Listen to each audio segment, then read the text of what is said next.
High above the forest floor, a silent empire stretches across the canopy. We often look to human history for the origins of agriculture, architecture, and organized warfare. Yet, millions of years before the first city was built, another civilization mastered the art of construction. In the humid stillness of the late morning, suspended between earth and sky, a living fortress breathes. The tropical canopy is an unforgiving frontier.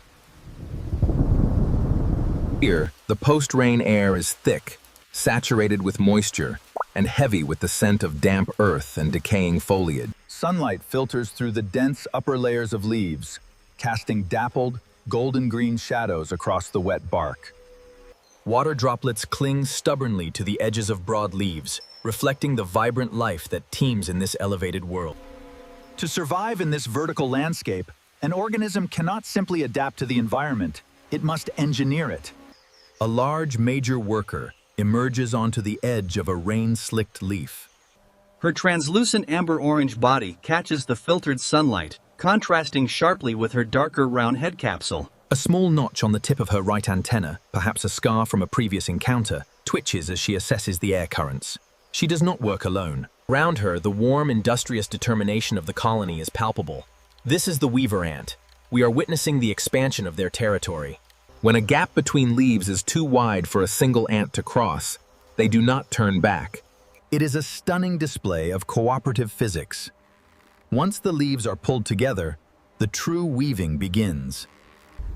But the canopy is not without its threats. A sudden vibration travels through the branch. A territorial intruder, a large predatory jumping spider, has breached the perimeter of the silk fortress. The weaver ant, however, is never truly solitary. The major worker with the notched antenna senses the vibration. Instantly, her posture shifts. She raises her abdomen, releasing an alarm pheromone into the humid air. Within seconds, the isolated encounter transforms into a coordinated defense. Dozens of amber-orange workers swarm the areas. They do not rely on stingers. Instead, they use numbers and sheer physical strength.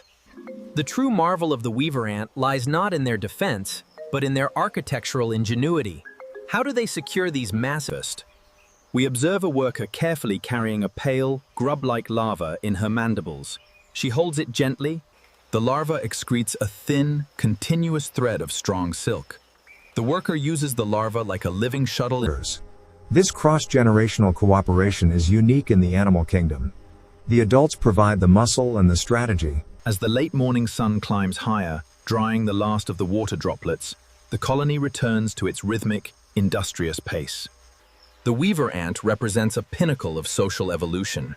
In their silken pavilions, we see the power of unity. They remind us that the most enduring structures are sometimes built not by the strongest individual, but by the most perfectly synchronized community.